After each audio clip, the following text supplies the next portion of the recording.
नमस्कार।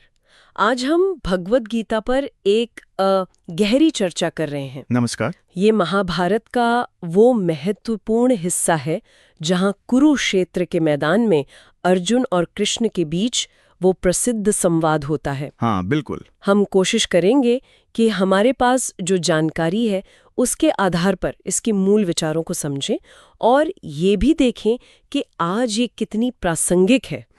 कमाल की बात है, हजारों साल पुराना ग्रंथ और आज भी राह दिखा रहा है। ये बात तो है। और देखिए, इससे सिर्फ एक धार्मिक ग्रंथ समझना शायद थोड़ा सीमित करना होगा इसे। अच्छा। हाँ, जीवन की जो उलझनें हैं, नैतिक दुविधाएं हैं, उन सवालों से जूझने का एक दर्शन है, एक गाइड है कह सकते हैं।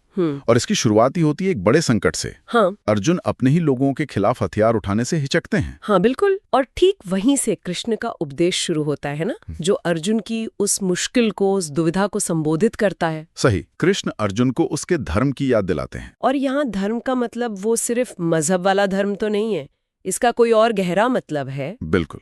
इस संदर्भ में धर्म का अर्थ बहुत व्यापक है।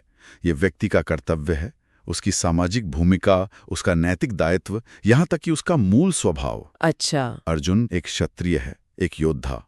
तो उस घड़ी में उसका धर्म है न्याय के लिए लड़ना, भले ही सामने उसके अपने ही क्यों ना हो। और यहीं से गीता के जो मुख्य योग हैं, उनका रास्ता खुलता है। अच्छा, तो मतलब ये सिर्फ युद्ध का आदेश नहीं, बल्कि अपने कर्तव्य को निभाने की बात है। हाँ बिल्कुल। इसमें फिर वो कर्म योग की बात आती है। इसका मतलब क्या सिर्फ काम करते रहना है या कुछ और है? नहीं, कर्म योग का सिद्धांत इससे कई ज्यादा सूक्ष्म है, गहरा है।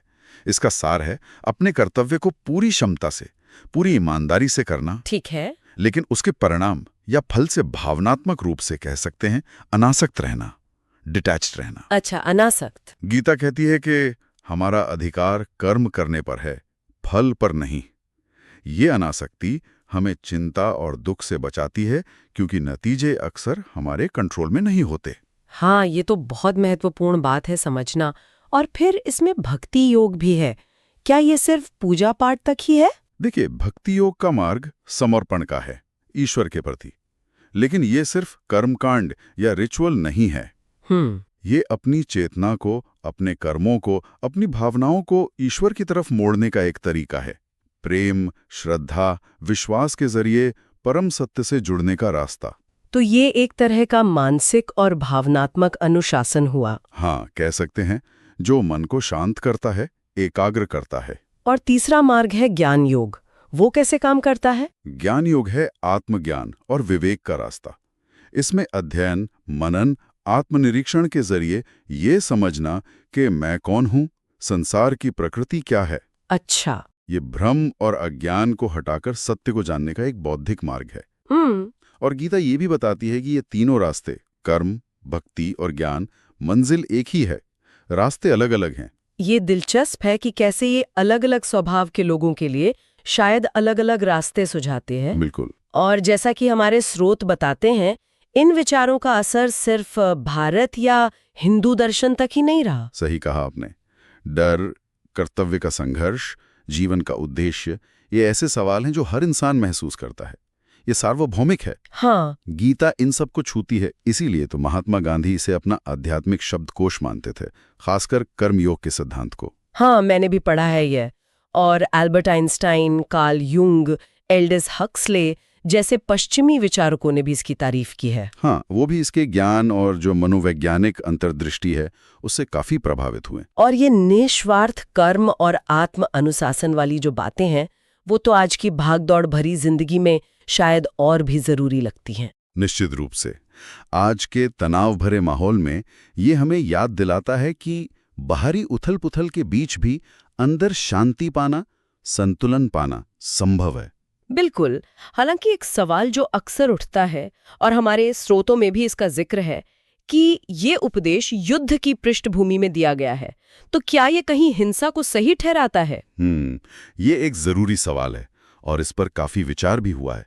ज्यादातर विद्वान ये मानते हैं कि कुरुक्षेत्र का युद्ध असल में हमारे अंदर जो अच्छाई और बुराई का संघर्ष चलता है। अच्छा, एक प्रतीक की तरह। हाँ, सही और गलत के बीच का जो नैतिक और मानसिक संघर्ष है, उसका एक शक्तिशाली प्रतीक है।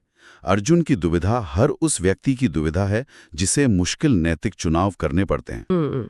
लेकिन हाँ, ये भी जरूरी है कि हम इसके ऐतिहासिक और सांस्कृतिक संदर्भ को समझें ताकि इसकी सही व्याख्या कर सकें। हाँ, वो कॉन्टेक्स्ट समझना जरूरी है। और ये भी ध्यान रखना चाहिए कि मूल गीता संस्कृत में काव्य रूप में है, जिसके अर्थ की कई परतें हैं। बिल्कुल, और इसीलिए तो अनगिनत अनुवाद और टीकाएं लिखी गईं। हाँ। जैसे स्वामी प्रभुपाद की या एकनाथ ईश्वरन की, जिन्होंने इसे आज के पाठकों के लिए आसान बनाया है। सिर्फ 700 श्लोकों में जीवन और ब्रह्मांड के रहस्यों पर इतनी गहराई है कि इसका अध्ययन जीवन भर चल सकता है। सही बात है। संक्षिप्तता में ही शक्ति है। बिल्कुल। तो इन सारी बातों का निचोड़ क्या निकलता है? हमारे सामने जो जानकारी है वो यही बताती है कि भगवद गीता सिर्फ एक प्राचीन ग्रंथ नहीं है। नहीं, ये दर्शन, मनोविज्ञान और जीवन जीने की कला का एक अद्भुत संगम है। ये हमें समय और संस्कृति से परे जाकर अपने कर्मों पर सोचने, एक उद्देश्यपूर्ण जीवन जीने और आंतरिक शांति पाने की प्रेरणा देती है। एकदम सही कहा। और इस चर्चा के अंत में एक विचार छोड़ जाते हैं सोचने के लिए। हाँ। गीता का एक केंद्रीय सिद्धांत है निष्काम कर्म, यानी फल की इच्छा के बिना कर्म करना। तो सवाल यह है कि युद्ध के मैदान के मूल संदर्भ से हटाकर आज की हमारी जो व्यक्तिगत चुनौतियां हैं या व्यावसायिक जीवन है, हमारे रोजमर्रा के जीवन में इस सिद्धांत को कैसे लागू किया जा सकता है, इस पर सोचा जा सकता है।